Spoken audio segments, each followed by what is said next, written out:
Biruin mo, paggising sa umaga, tapos ang daming usap-usapan, hindi matutuloy ang impeachment. Nako, tingin ko po ang punta nito, actually, wag ho kayong mawala ng pag-asa. Kung sakali naman daw ho, mga kababayan, na iyan is hindi matuloy, kung sakali naman daw po, hindi magtagumpay ang impeachment, plunder naman daw po ang susunod na hakbang ng Kongreso, mga bossing. Biruin mo kasi nag-uumapaw na yung ebidensya.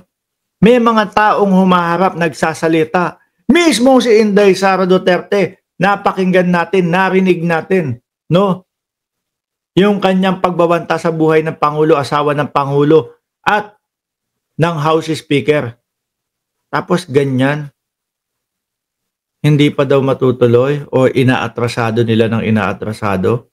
Sabi ni Ernie Aranas, ganun si Chis, mag-vice president yan ni Sara.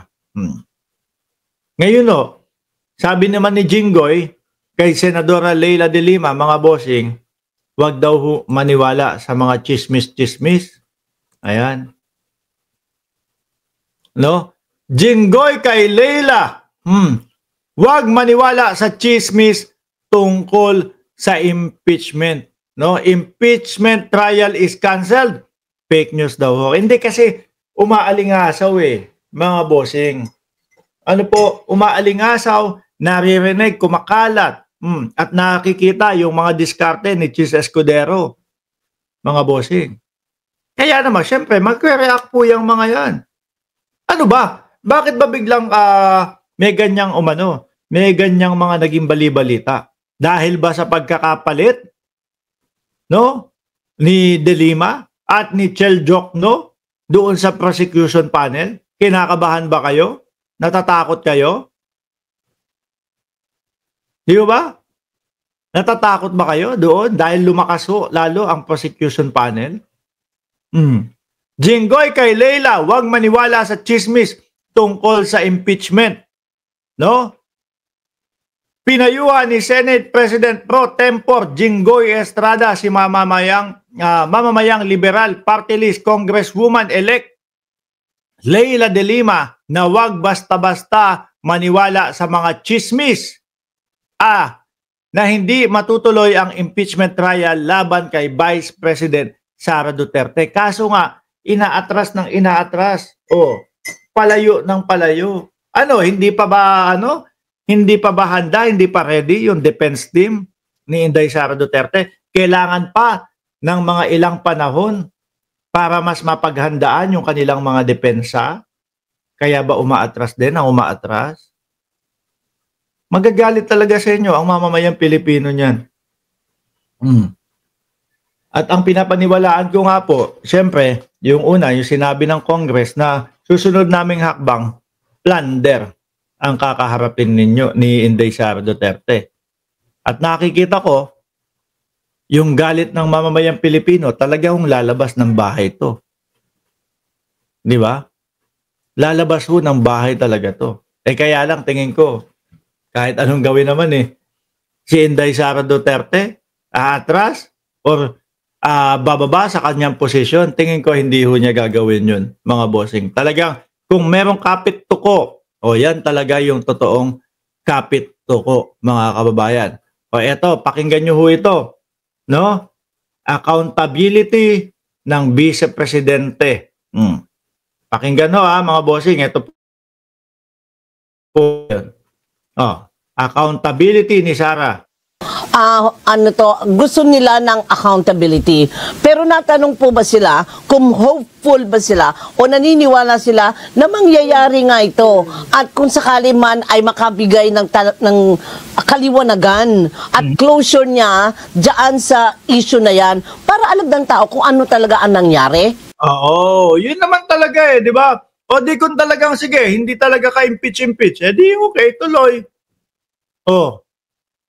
Pero ito, may mga humaharap, may mga nag-pupush ng impeachment. At sila naman po, sapat ang ebidensya. Pakinggan! No? Alamin yung mga resibo. Pakinggan yung mga witness. Hindi yung hahayaan nyo lang na nakalutang ang mamamayang Pilipino. Iba na po ngayon ang panahon. No? Kung ang alam nyo, kung ang iniisip nyo, ang Pilipino ngayon, ipagpapaano lang nila yan. Pagsasawalang bahala na nila yan. Ganyan ang Pilipino. Hindi ho ngayon. Iba. O, tumatatak po sa isipan ng mamamayang Pilipino. Sa sobrang hirap po ng ating bansa, pahirap po ng pahirap, mga kababayan, ang mamamayang Pilipino, patalino ng patalino. Tingnan nyo nga ho, doon sa eleksyon, hindi na ho nanalo yung mga artista. Madami na pong naligwak ng mga artista, mga bossing. Willie Rebillame, milyon-milyon ang supporter niyan. Pero bakit hindi nanalo? O, di ba? Kasi matalino na po ang mamamayang Pilipino.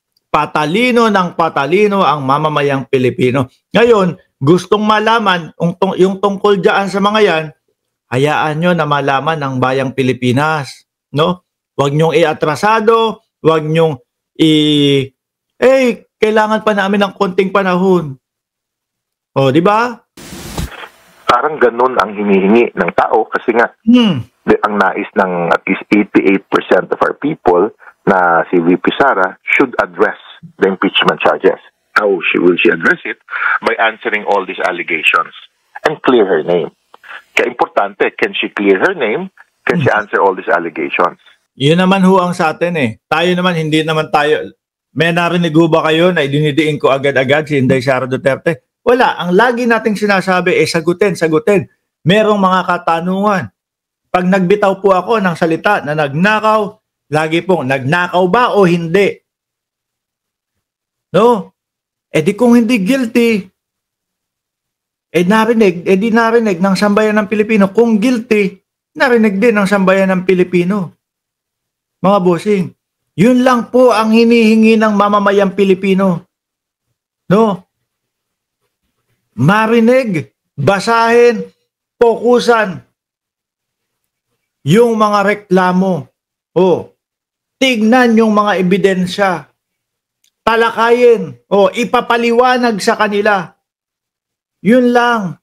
No? At hindi lang po ako mag-isa ang humihingi niyan. Narinig nyo naman po, 88% ng mamamayang Pilipino gusto marinig kung ano talaga ang nalaman sa pera ng bayan.